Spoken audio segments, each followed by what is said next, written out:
देखो देखो कौन आया, देखो देखो कौन आया, देखो देखो कौन आया।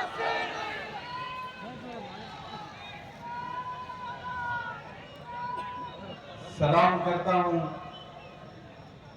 रांची ही नहीं बल्कि पूरे झारखंड के अलग अलग हिस्से से आए हुए तमाम जिंदा दिल साथियों को, जिन्होंने इस बारिश में भी हजारों की तादाद में इकट्ठा होकर के पूरे मुल्क को एक संदेशा देने का काम किया है। मुस्लिम पर्सनल बोर्ड का शुक्रिया अदा करूंगा और खुसूसी तौर पर शुक्रिया अदा करूंगा मोहतरम अदीब साहब का। उन्होंने मुझे हुक्म दिया कि आपको हाजिर होना है, उनका हुक्म था, हम आपके बीच में हैं। और इस बारिश में भी मुझे एक वक्त तो ऐसा लगा था कि शायद प्रोग्राम नहीं हो पाएगा। जब मैं एयरपोर्ट पे लैंड किया तो पता चला कि जोरों की बारिश है, लेकिन ये रांची है, न यह किसी साजिश से डरता है न बारिश से डरता है। मेरे कानों में तो आज भी वो नारा है चुनाव के दौरान जो यहां से लगता था कि झारखंड झुकेगा नहीं। वो जो नारा था वो अब भी मेरे कानों में है। सलाम है आपको झारखंड वालों। थोड़ी देर आपसे मुखातिब हूं। कभी कैफी आजमी ने कहा था कि ये जमीन तब भी निगल लेने पे आमादा थी। थोड़ी देर के लिए भैया अब चुप हो जाना, आप बैठो सब कर ले।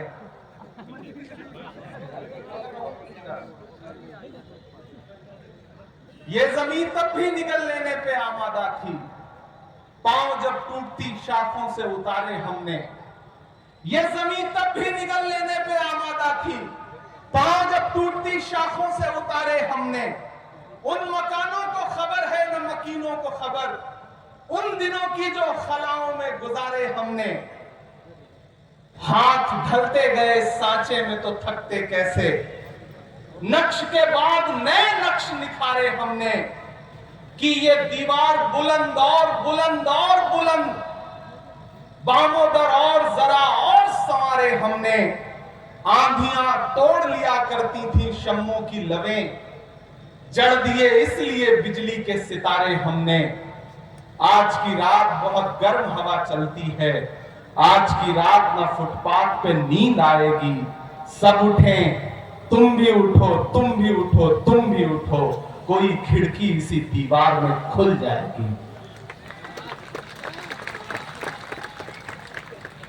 एक बिल आया देश की पार्लियामेंट में, और सिर्फ आया ही नहीं, चूंकि ताकत उनके पास थी, संख्या बल उनके पास था, वो बिल पास भी हुआ। वो बिल और उस बिल का मकसद है कि हमारे पुरखों ने जो जमीनें दान की हैं, उन जमीनों को लूट करके नरेंद्र मोदी जी अपने धन्ना सेठ दोस्तों को बेचना चाहते हैं। उस बिल का मकसद यह है, उस बिल का मकसद यह है कि आपकी इबादतगाहें, आपकी खानकाहें, आपकी दरगाहें महफूज न रह जाएं, आप उसी में उलझे रहें। आपने जो अपना जहन पढ़ाई की तरफ लगा दिया है, आप आईएएस बन रहे हैं, आईपीएस बन रहे हैं, इंजीनियर बन रहे हैं, वकील बन रहे हैं, डॉक्टर बन रहे हैं, तो एक सिस्टम है जो चाहता है कि आपका जहन उससे हटे और आप अपना सारा जहन इधर लगा दें, ताकि आप उस सिस्टम का हिस्सा ना बन सकें। इस सोच के साथ एक बिल लाया गया। मैं 3 साल से देश की पार्लियामेंट में हूं। मैं 3 साल से मुसलसल देख रहा था, कभी प्राइवेट मेंबर बिल के जरिए वक्फ रिपील एक्ट लाया जाता था। उसी समय मुझे समझ में आ गया था कि एक बड़ी साजिश रची जा रही है और वो बिल की शक्ल में आएगी। बिल आया, पास भी हो गया क्योंकि संख्या बल उनके पास था। लेकिन मैं इस मुल्क के विपक्ष के तमाम पॉलिटिकल पार्टियों को, तमाम मेंबर ऑफ पार्लियामेंट को इस मंच पर खड़ा होकर सैल्यूट करूंगा, सलाम करूंगा उनको कि अगर लोकसभा में उस बिल के समर्थन में 288 वोट पड़ रहे थे तो उस बिल के खिलाफ में 232 वोट पड़े,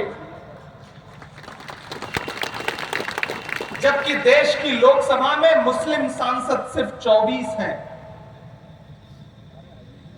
200 से ज्यादा इस देश का हिंदू भाई, दलित भाई, ईसाई भाई, सिख भाई अलग ऐलान उस बिल के खिलाफ खड़ा था और पूरे दिन और पूरी रात चलने वाली पार्लियामेंट में सुबह 3:30 बजे वोटिंग कर रहा था उस बिल के खिलाफ लोकसभा में।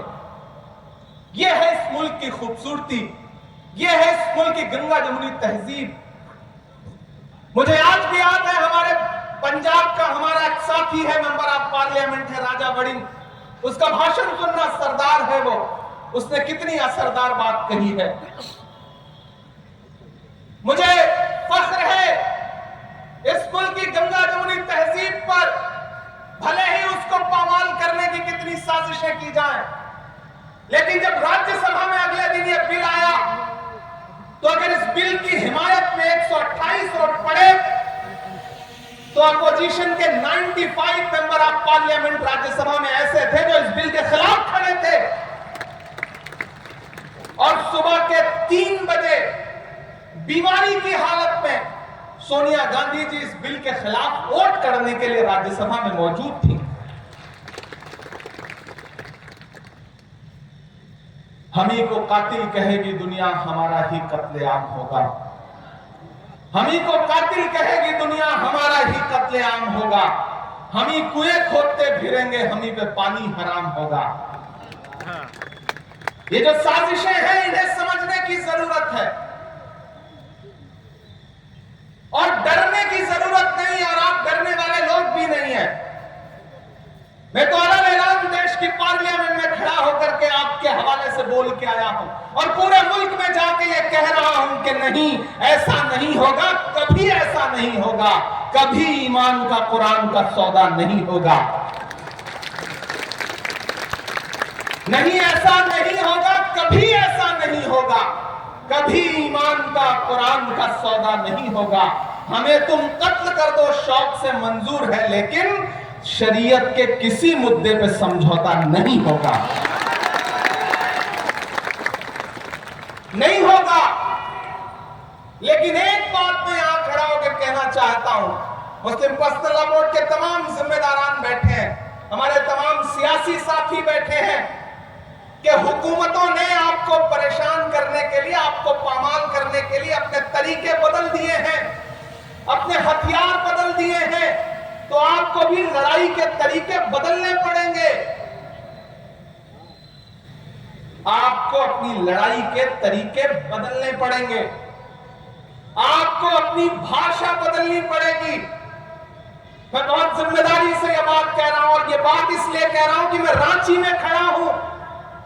यह वह सरजमीन है जहां तकरीबन 3.5 साल मौलाना अबुल कलाम आजाद ने नजरबंद रह करके गुजारा है। इन आबो हवाओं में, इन फजाओं में मौलाना आजाद की खुशबू है, यहां उनके एहसास है। मैं इसलिए यहां खड़ा होकर के यह बात कह रहा हूं। मैंने जब देश की पार्लियामेंट में अपनी तकरीर शुरू की थी तो उस समय भी मौलाना आजाद से शुरू की थी। मैंने कहा था कि 1947 में जामा मस्जिद की सीढ़ियों पर खड़े होकर के जब मौलाना आजाद ने तकरीर की थी और ये कहा था कि कहां जा रहे हो, ये है तुम्हारा मुल्क, यहां तुम्हारे आबाओ अजदाद की कब्रें हैं, तो लोगों ने अपने सरों की गठरियां उतार के रख दी थी। और आज उसी जामा मस्जिद की सीढ़ियों के पास सोए हुए मौलाना आजाद को फिर से सदा देनी पड़ेगी कि ये मेरी कब्र है, ये सरकार की जागीर नहीं है। ये सरकार जो आपकी इबादत गाहों को, आपके कब्रिस्तानों को अपनी जागीर बना लेना चाहती है, दरअसल मुखालफत उस सोच के खिलाफ है। वो जो अमेंडमेंट लेके आए हैं उसमें कुछ अमेंडमेंट इतने खतरनाक हैं कि अगर वो जमीन पर उतर गए और लागू हो गए तो हर शहर में, हर जगह ये सरकार एक अलग तरीके की फिरका परस्ती फैलाना चाहती है। हम लोग उसके खिलाफ पार्लियामेंट में भी लड़ रहे थे, सुप्रीम कोर्ट में भी लड़ रहे हैं। हमारे कई साथी हैं जिन्होंने अपने अपने तौर पे खुद से पिटीशन फाइल किया है। मैं भी पार्लियामेंट में लड़ने के बाद सुप्रीम कोर्ट में भी इस मुद्दे पे लड़ रहा हूं, और हमें सुप्रीम कोर्ट से बहुत उम्मीदें हैं कि वो आईन का पास जरूर रखेंगे। लेकिन हर लड़ाई सिर्फ पार्लियामेंट और न्यायालयों तक ही नहीं लड़ी जाती। और मैंने तो पार्लियामेंट में भी छाती ठोक के ये बात कही थी कि आज जो आप कृषि कानून, आज जो आप ये वक्फ का कानून लेकर के आए हैं, इसी ठसक और इसी जिद के साथ आप देश की पार्लियामेंट में सीए का कानून भी लाए थे, और आपने ये कहा था कि हम दूसरे मुल्कों में बसने वाले हिंदू भाइयों को हिंदुस्तान में ला करके उनको नागरिकता देंगे, उनको सिटीजनशिप देंगे। लेकिन मैंने उनकी पोल खोलते हुए ये बात कही थी कि पिछले 10 साल में 2000 हिंदू भाई भी आपसे नागरिकता मांगने के लिए नहीं आए। इसके उलट 15 लाख हिंदुस्तानियों ने पिछले 10 साल में हिंदुस्तान की सिटीजनशिप छोड़ दी, दूसरे मुल्कों में जाकर के बस गए। यह अंजाम हुआ है उस कानून का। ऐसे ही कृषि कानून लेकर के आए थे, उसके फायदे गिनवाए थे पूरे मुल्क को उन्होंने। लेकिन आपको याद होगा, मैं सलाम करूंगा अपने देश के किसानों को कि उन्होंने दिल्ली की सरहद पर आकर के अपने तंबू गाड़ दिए। 700 किसान शहीद हो गए, और एक दिन मजबूर होकर के देश के प्रधानमंत्री को अपने रूधे गले के साथ देश से कहना पड़ा कि हम कृषि कानून वापस ले रहे हैं। यह अंजाम हुआ उस कानून का। तो आप ये मत समझिए कि देश की पार्लियामेंट में कानून उन्होंने पास कर दिया तो अब आप खामोश होकर बैठ जाएंगे। नहीं, देश का आईन आपको ताकत देता है, आपको इजाजत देता है, और आपसे कहता है कि अगर कोई कानून आवाम के खिलाफ है तो उस पर बात होनी चाहिए, एहतजाज होना चाहिए। और मुझे खुशी है कि पूरे मुल्क का मुसलमान एहतजाज कर रहा है और ये कह रहा है कि हम इस लड़ाई को छोड़ेंगे नहीं, इस लड़ाई को लड़ते रहेंगे। क्योंकि हम करें बात दलीलों से तो रद्द होती है, हम करें बात दलीलों से तो रद्द होती है। उनके होठों की खामोशी भी सनद होती है। कुछ न कहने से भी छिन जाता है एजाज़े सुखन, जुल्म सहने से भी जालिम की मदद होती है। यह जुल्म सहना नहीं है, इसके खिलाफ आवाज उठानी है। क्योंकि इसी जमीन में जो खुददारी बोई है मौलाना अबुल कलाम आजाद ने, मैं आज रास्ते में आ रहा था तो मैं दिल्ली के जामा मस्जिद में 1947 में उनका दिया गया भाषण, उनकी तकरीर पढ़ रहा था। तो मुझे लगा कि जब मैं वहां खड़ा होऊंगा तो मैं दोनों को कैसे एक दूसरे से कनेक्ट करूं। 1947 में दिल्ली की जामा मस्जिद की सीढ़ियों पे मौलाना आजाद की तकरीर, और 3.5 साल यहां नजरबंद रहते हुए उन्होंने जो सोचा, जो लिखा, शायद दोनों बहुत एक दूसरे से कनेक्ट करते हैं। और आज तो बारिश भी हुई है। उन्होंने उस वक्त कहा था तकरीर करते हुए कि अजीजों, अपने दिलों को मजबूत बनाओ, अपने दिलों को मजबूत बनाओ और अपने दिमागों में सोचने की आदत डालो। फिर देखो ये फैसले तुम्हारे लिए कितने फायदेमंद होंगे। ये देखो, मस्जिद के मिनारे तुमसे उचक उचक कर सवाल कर रहे हैं कि तुमने अपने तारीख के सफात को कहां गुम कर दिया है।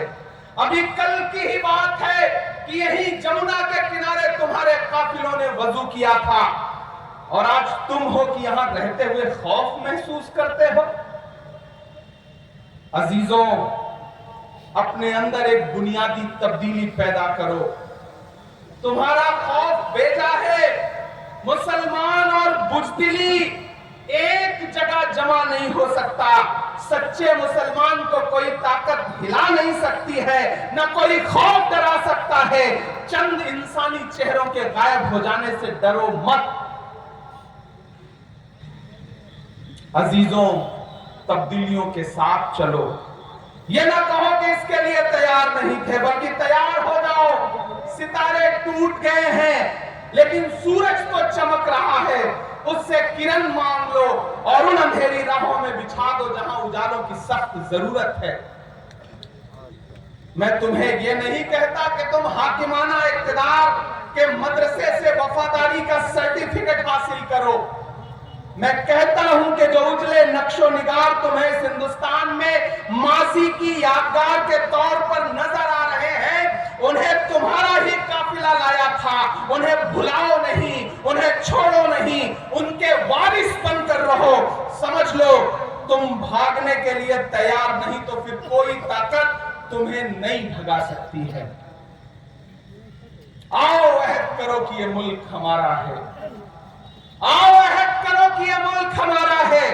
हम इसके लिए हैं और इसकी तकदीर के बुनियादी फैसले हमारी आवाज के बगैर अधूरे रहेंगे। आज जलजलों से डरते हो, कभी तुम खुद जलजला थे। आज अंधेरे से कांपते हो, क्या याद नहीं रहा कि तुम्हारा वजूद खुद में एक उजाला था? ये बादलों ने मैला पानी क्या बरसाया कि तुमने भीग जाने के डर से पायजामे ऊपर चढ़ा लिए? वो तुम्हारे ही इस्लाफ थे जो समुद्रों में उतर गए, पहाड़ों की छातियों को रौंद डाला, आंधियां आई तो उनसे कह दिया कि तुम्हारा रास्ता यह नहीं है। यह ईमान से भटकने की बात है कि शहंशाहों के गिरेबान से खेलने वाले आज खुद अपने गिरेबान से खेलने लगे हैं। अजीजों, मेरे पास कोई नया नुस्खा नहीं है, वही 1400 बरस पुराना नुस्खा है, वो नुस्खा जिसको कायनात का मोहसिन लेके आया था। ये वो तकरीर है जो 1947 में जामा मस्जिद की सीढ़ियों पे खड़े होकर मौलाना आजाद ने दी थी। मैं रांची में खड़ा था तो मुझे लगा कि इसे दोहराना जरूरी है। आप डरिए मत। एक लड़ाई पार्लियामेंट में, एक लड़ाई अदालत में, तो एक लड़ाई जमीन पर। आपकी इबादतगाहों के खिलाफ, आपकी दर्सगाहों के खिलाफ, आपके कब्रिस्तानों के खिलाफ कोई हाथ बढ़ता है तो आगे बढ़कर के उस पंजे से पंजा लड़ाओ और कहो कि हम इसके मुहाफिज हैं। हम अपने पुरखों की, अपने अजदाद की दान की हुई जमीनें, वक्फ की हुई जमीनें लूटने नहीं देंगे। हुकूमत कह रही है कि वो पसमानदा के हुकूक के लिए इस वक्त में अलग से प्राविधान करेगी। मैंने तो पार्लियामेंट में भी कहा था कि बुनकरों के उद्योग को बर्बाद करने वाली ये सरकार, चाहे वो मालेगांव हो, चाहे भिवंडी हो, चाहे इचलकरंजी हो, चाहे बनारस हो, चाहे मऊ हो, चाहे मुबारकपुर हो, चाहे रांची हो, पूरे मुल्क में जो बुनकरों के हाथ में कारोबार था, कि अपने हाथों के हुनर से वो लोगों के जिस्मों के लिए लिबास बनाते थे, उस पूरे रोजगार को बर्बाद कर दिया गया। मैं तो नरेंद्र मोदी जी से कहना चाहता हूं कि ये बुनकर जो हैं, ये भी तो पसमानदा समाज से आते हैं। अगर आप पसमानदा समाज की भलाई चाहते हैं तो जो इनकी सब्सिडी थी उसको बहाल करिए। आप कहते हैं कि आप मुस्लिम बहनों के हुकूक के लिए कानून लेकर के आए हैं और वक्फ में आप मुस्लिम बहनों को हिस्सा देंगे। नरेंद्र मोदी जी, हमें गुजरात की बेटी बिल्किस याद है। जब आप दिल्ली के लाल किले पर खड़े होकर के 15 अगस्त को इस देश में महिला सशक्तिकरण पे भाषण दे रहे थे, तो उसके महज 2.5 घंटे के बाद आपके गृह राज्य गुजरात में न सिर्फ बिल्किस के बलात्कारी रिहा किए जा रहे थे, बल्कि उनको आपकी पार्टी के नेता मालाएं पहना के उनका इस्तकबाल कर रहे थे। और आप बात करते हैं मुस्लिम बहनों के हुकूक की। ये कहानी किसी और को सुनाइएगा नरेंद्र मोदी साहब। हम समझते हैं इस खेल को, हमारी नई नस्लें समझती हैं इस खेल को। ये लड़ाई जारी रहनी चाहिए। रांची वालों, एक बात याद रखना कि जब वक्त में कोई लड़ाई लड़ी जाती है तो जीत उसमें यकीनन हमारी होती है। वक्त की अहमियत को समझना पड़ेगा। जो अखबार सुबह 5 रुपए का एक बिकता है, शाम होते होते वही 5 रुपए का 1 किलो मिलता है। वक्त की अहमियत को समझना पड़ेगा। खामोश मत होइएगा, डरिएगा मत, क्योंकि जब तक शेर अपनी कहानियां खुद लिखना नहीं सीखेंगे, तब तक अपनी कहानियों में शिकारी खुद को महान बताते रहेंगे। हर प्लेटफॉर्म पे आवाज उठाइए, आवाजें बुलंद बोलिए। इस देश के सिख भाई, इस देश के आदिवासी भाई, इस देश के दलित भाई, इस देश के पिछड़े और इस देश के अमन पसंद फॉरवर्ड क्लास के लोग भी आपके साथ हैं। वो इस लड़ाई में आपकी बाट जोड़ रहे हैं और आपका साथ देने के लिए तैयार हैं। और मैं जिस पार्टी से आता हूं उसका माइनॉरिटी डिपार्टमेंट का नेशनल चेयरमैन होने की हैसियत से भी कह रहा हूं कि आने वाले दिनों में जब भी सरकार बदलेगी, मैं यकीन दिलाता हूं आप सारे लोगों को कि पहली फुर्सत में जब भी हुकूमत बदलेगी, ये जो भी आईन के खिलाफ जाकर के अमेंडमेंट लाए हैं, इसको एक झटके में फिर उसी संसद के जरिए बदलने का काम इंडिया गठबंधन करेगा, कांग्रेस पार्टी करेगी। हम आपको भरोसा दिलाते हैं। इसलिए बिल्कुल मायूस मत होइए, मायूसी कुफ्र है। हम लड़ेंगे, अपनी जमीनों की हिफाजत करेंगे, अपनी दरसगाहों की हिफाजत करेंगे, अपनी खानकाहों की हिफाजत करेंगे, अपने कब्रिस्तानों की हिफाजत करेंगे। कोई हुकूमत, कोई सरकार हमसे छीन नहीं सकती। और अभी हफीजुल भाई ने तो भरोसा भी दिलाया, यहां के चीफ मिनिस्टर साहब भी, हेमंत सोरेन साहब भी इस चीज को लेकर के संजीदा हैं। तो कम से कम कर्नाटक हो, तेलंगाना हो, झारखंड हो, ऐसे कई सूबे हैं जहां भाजपा की नफरत वाली सोच के बरक्स एक नई सेकुलर सोच खड़ी है, जो उनके किसी भी कानून के खिलाफ, जो कानून अवाम के हक में नहीं है, उसको अपने यहां इंप्लीमेंट नहीं होने देगी। हम आपको भरोसा दिलाते हैं। आपने बहुत लंबी तकरीरें सुनी है, बहुत ज्यादा बात नहीं करनी है। बस आपका इस बात के लिए शुक्रिया अदा करना है कि आप इस बारिश में भी हजारों की तादाद में यहां इकट्ठे हुए। कोई आंधी, कोई तूफान, कोई बारिश अगर आपको रोक नहीं पा रहा है, तो फिर ये आपका जज्बा ही हमारी ताकत है। ये जो हमारे मुस्लिम पर्सनल बोर्ड के जो तमाम बुजुर्ग बैठे हैं, ये आपके हौसले की बुनियाद पर लड़ रहे हैं। इन्होंने अपनी उम्र जी ली है, लेकिन ये अपने आने वाले मुस्तकबिल के लिए लड़ रहे हैं, अपने नए नस्ल के बच्चों के लिए लड़ रहे हैं। यहां मौजूद एक एक शख्स हमारे इन बुजुर्गों के हौसले के लिए, इनके लिए दुआ के लिए एक एक हाथ उठा करके, ताली बजा करके इनका एहसास दिलाए कि कौम की नई नस्ल आपके साथ खड़ी है। आप पूरे मुल्क में इस आंदोलन की अलख जगा के रखिए, इंकलाब बर्पा करके रखिए।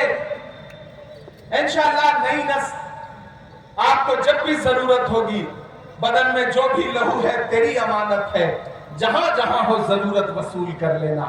हम सारे लोग किसी कुर्बानी से पीछे नहीं हटेंगे। किसानों ने 700 जाने कुर्बान की, लेकिन हुकूमत को झुकने में मजबूर कर दिया। तो हम तो सरकार से कहना चाहते हैं कि तुझको कितनों का लहू चाहिए अर्ज़े वतन, कितनी आंखों से कलेजा तेरा ठंडा होगा।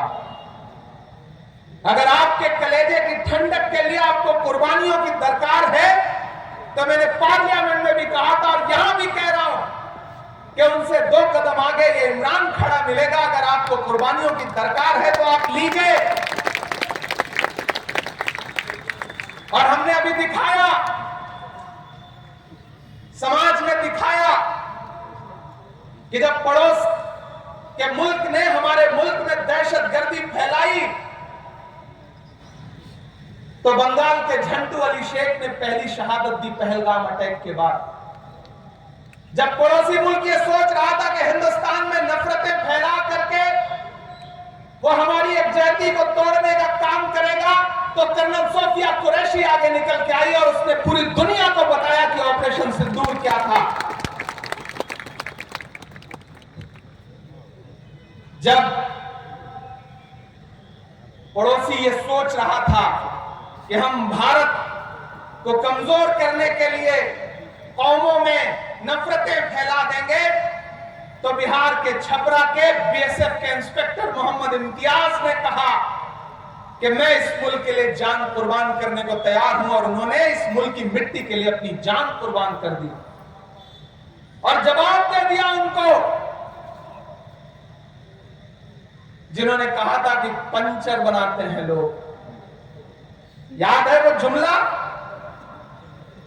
कहा था ना कि पंचर बनाते हैं लोग। लेकिन इस कौम ने बता दिया, इस समाज ने बता दिया कि नहीं साहब, हम सिर्फ पंचर नहीं बनाते हैं। मैंने तो एक शेर कहा उस दौरान की, ये किसने कह दिया तुमसे कि बस पंचर बनाते हैं? ये किसने कह दिया तुमसे कि बस पंचर बनाते हैं? वतन पे हंस के जो कट जाएं ऐसे सर बनाते हैं। वो चाहे ब्रिगेडियर उस्मान हो या वीर अब्दुल हमीद हो, जब भी आपको जरूरत पड़ी है हम 2 कदम आगे खड़े मिले, तो हम यहां से खड़े होकर इस सरकार से यह कहना भी चाहते हैं कि इतना जुल्म मत करिए। ये बड़े भोले भाले लोग हैं, खुदा ने इनके हाथों में हुनर दिया है, अपने हाथों के हुनर की बुनियाद पर अपने लिए 2 रोजी और रोटी का जुगाड़ करते हैं, मेहनत करते हैं, कमाते हैं। इनको कम से कम सुकून से मस्जिदों में इबादत करने दीजिए, खानकाहों में बैठने दीजिए, दर्सगाहों में पढ़ने दीजिए और सुकून से कब्रों में सोने दीजिए। हमारी कब्रों पे बुलडोजर मत चलाइए। हम आपसे ये मुतालबा करते हैं और हमें डराइए मत। मत समझना डराने से डर जाएंगे, अब के सारी हदों से गुजर जाएंगे। मत समझना डराने से डर जाएंगे, अब के सारी हदों से गुजर जाएंगे। मौत के नाम का खौफ देता है क्यों? मौत जिस रोज आएगी मर जाएंगे।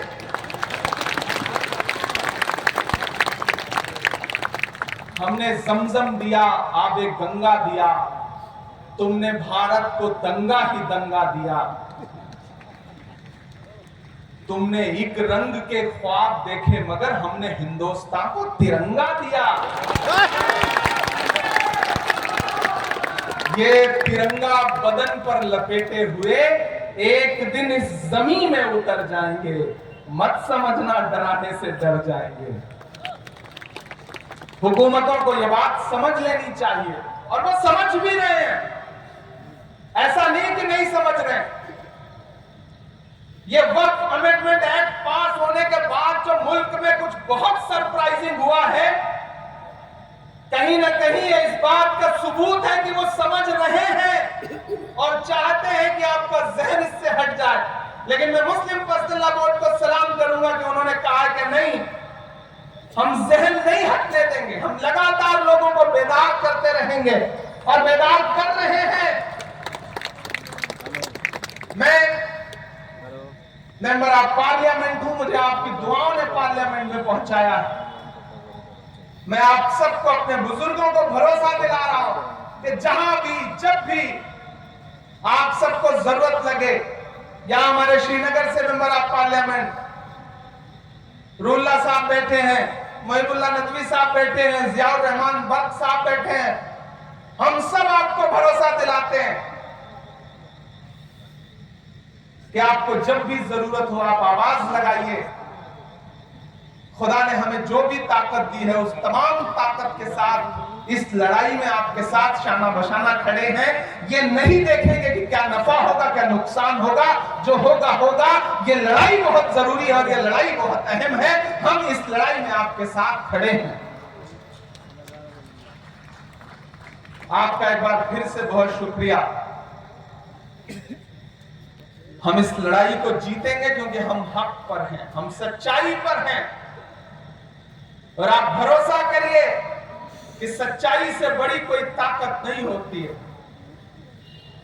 बीच में आपको याद होगा कि जो छोटी छोटी पॉलिटिकल पार्टियां हैं जो आजकल भाजपा के इशारे पे कुछ भी करने को तैयार है, उनके सहयोगी बन के घूम रहे हैं, वो मीडिया में बाइट दे रहे थे कि नहीं नहीं, वक्फ के बिल से कोई नुकसान नहीं होगा, मुसलमानों को भरोसा दिला रहे हैं। कौन दिला रहा था? चिराग पासवान दिला रहे थे। कौन दिला रहा था? जयंत चौधरी दिला रहे थे। कौन दिला रहा था? नीतीश कुमार दिला रहे थे। कौन दिला रहा था? अजीत पवार दिला रहे थे। कौन दिला रहा था? चंद्रबाबू नायडू जी दिला रहे थे। तो मैं तो उन सब से कहना चाहता हूं कि कलम से और न स्याही से बात करना है, कलम से और न स्याही से बात करना है, वजीर से न सिपाही से बात करना है। हमारे बीच में दरबारियों को मत भेजो, हमें तो जिले इलाही से बात करना है।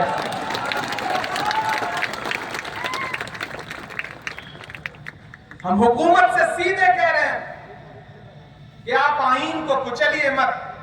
डॉक्टर बाबा साहब अंबेडकर का लिखा हुआ ये जो आईन है, ये जो संविधान है, उसका आर्टिकल 14 हो, आर्टिकल 26 हो, आर्टिकल 30 हो, वो इस मुल्क के हर शहरी को, हर नागरिक को ये इजाजत देता है कि वो जैसे चाहें वैसे पूजा कर सकते हैं, इबादत कर सकते हैं, अपने इबादत गाहें बना सकते हैं, अपने गुरुद्वारे बना सकते हैं, मंदिर बना सकते हैं, मस्जिद बना सकते हैं। आप उस आईन को पामाल कर रहे हैं।